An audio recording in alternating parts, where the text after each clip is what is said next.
BT, we'll get to that in a second, but Coach Paulie's got a very pressing question that he needs to ask. So before he asks a question, neither one of you invited me to dinner, so I don't really want to talk to you guys. I explained. I said I have been at a dinner you were at before, so I had already done that.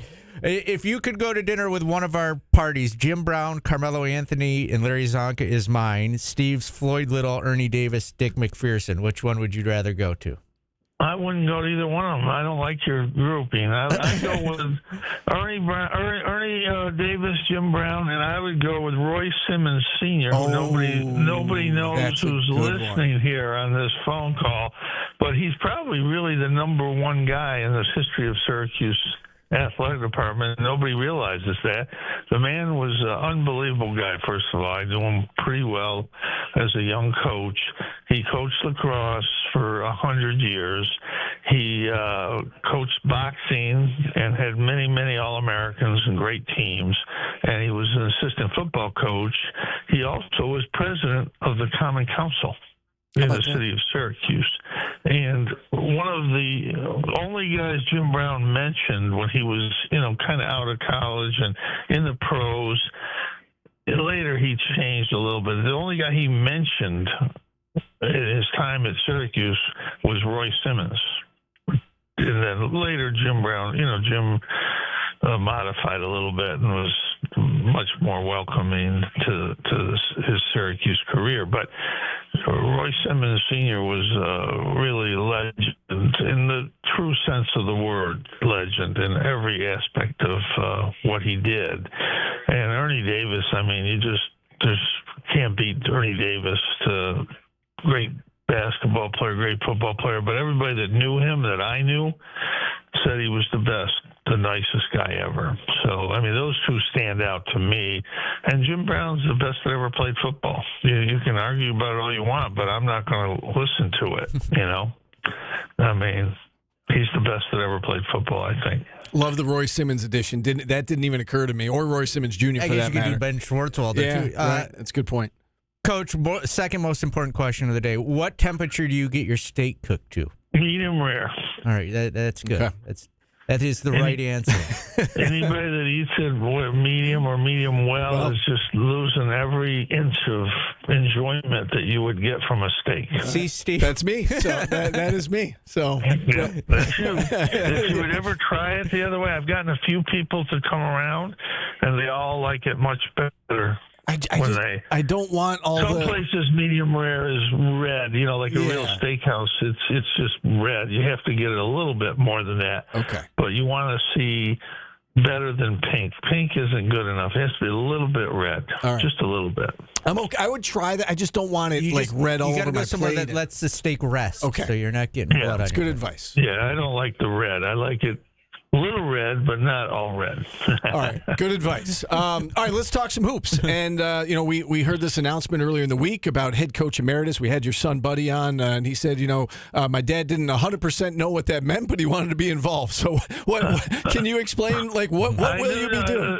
I do know what that means. I don't know what's wrong with Buddy, but he's underestimating his father. I've always done this with this team, but they had a coach who coached, so I didn't, he had his own plan. So I gave him some advice. He actually asked me for different things, but when Coach Pope was doing it, but I've always helped him put together the team, mention who I thought they should try to get, help them a little bit, and I will do that. And then I will, depending who the coach is, go by and practice and see what they're doing, what I think they might be able to leverage with guys like Elijah Hughes or Buddy, what you have to do to help them. And, but see what the makeup of the team is first, and just advise them, and be there at practice to talk to the players. The same thing I've really done in the past, but maybe be involved a little bit more. We want to have a really good team, and with Adam Weitzman behind it, he'll try to get players to come here. You know, we've seen, I guess, 4 players officially commit, and then Buddy told us the other day that Jimmy's going to play as well, so that's up to 5, and they're all former Cuse guys. And you know, I feel like that's kind of getting back to the roots of what Boeheim's Army was all about, right? It was generally Cuse guys. Do you plan on signing some more guys? You know, SU guys for this summer? I think there'll be some guys not Syracuse guys. I think we're going to have to go outside a little bit. Sure. And I think we will. Point guards are an extremely important position, and I think we would go outside for that probably. And it depends on the center position. I know Rock has been mentioned is coming, but I think he's also playing in a league, and I'm not sure he's going to be done in time. So I think that this is always kind of in flux. You name a player and then something comes up. So we just have to be careful. You know, go ahead. There'll be some non-Syracuse players for sure. Gotcha. You know, I do want to ask you about Buddy, who had a really good year with the Oklahoma City Thunder G League squad. Had his season cut short there by injury, but you know, what stood out to you from his season and how he's kind of progressing along?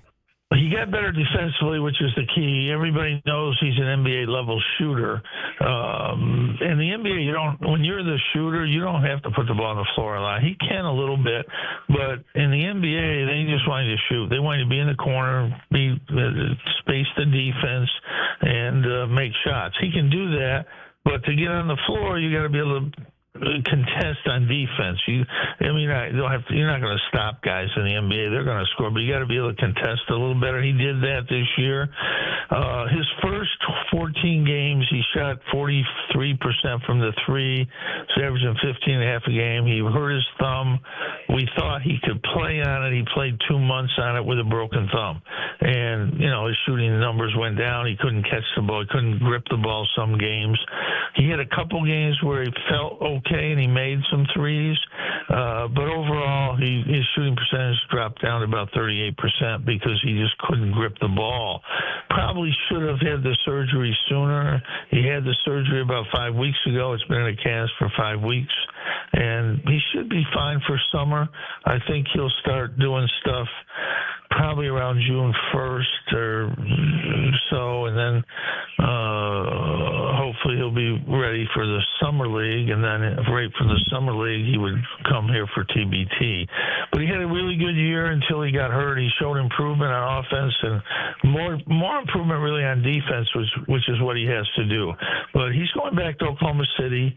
They've offered him Exhibit 10, which is a real good contract, and he likes it there. It's a great organization. It probably would be hard to move up in Oklahoma City. They have too many guys. They probably got the best roster in the NBA, top to bottom, and I think they can win the whole thing. But if he plays well there, when he was shooting well early, there was a couple teams that were interested in him. You can always get a G League player and sign him to a 10-day or a two-way whatever on another team. So that's his goal. Just try to get better and see if he can be good enough. There's a couple guys in the NBA who played 4 or 5 years in the G League, and all of a sudden they got recognized, and now they're in the NBA. You can do it. It's hard. The G League's really good. It's gotten better because they're paying more for the better players now in the G League, and it's a better way to the NBA than going to Europe. So you make more money in Europe, but you can get to the NBA a little bit easier if you're in the G League. All right, Coach, speaking about making more money, the offseason in college basketball has changed a lot. How do you think Syracuse has done, and do you think the university was more ready for NIL this offseason? Yeah, I think we were ready for last year. The problem is it's this year. So the price doubled. We're up to last year's level, which I think they've done a great job. I think they've gotten some good players. They got a couple guys early that they might not have been able to get later. The money just went up. I sat at the Final Four with Chris Beard from Mississippi, a couple other coaches, Nate Oates. The money's just gone up. These schools are going to pay. They're going to pay money. to get players, and if it's $10 million, it's $10 million. They don't care. And some players are getting $3 or $4 million this year, but you can still get a good team. I think we got to cover the radar guys. I think the center from UCLA doesn't look great on paper, but I think he is. I've seen tapes of him. I think the Nate George I saw a lot of. He's a really good point guard, which that makes it easier for JJ to play off the ball, where I think he's more comfortable. I think Donnie will come back strong this year. I think the other guys they got in the portal are good. I think Carmelo's son is a good player. I think they've got 8 or 9 guys that can play at this level. I think they're much better, much quicker, much more athletic than they were last year. I think the league is getting better. They have a new coach at Virginia. He's getting players. Miami, he's getting players. I think the league will be better, which is fine. You know, you'll get more chance to get good wins. I think they've done everything they can to be in position. If you want to get the best 5, 6 transfers in the country, you got to have $2 or $3 million for those guys. I don't think we're prepared to do that. We might not have to. There needs to be something from Congress to put some kind of provision in place.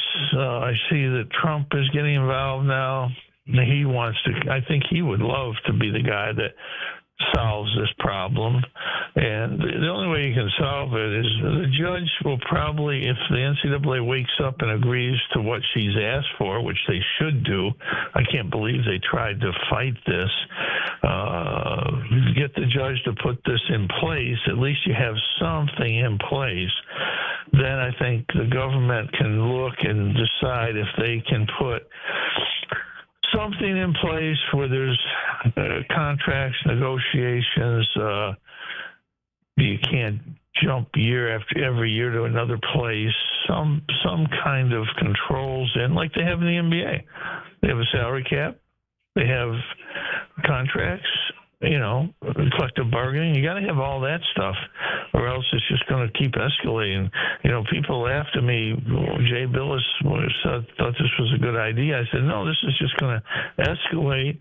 It's going to start out at a couple $100,000, and then it's going to be $1 million, and then it's going to be $2 or $3 million, and that's where we are now. It's literally a couple of players are getting $4 or $5 million this year, and I just don't think that's, I mean, in that system, the 10 or 20 richest schools are going to have all the best players someday. Yeah. Yeah.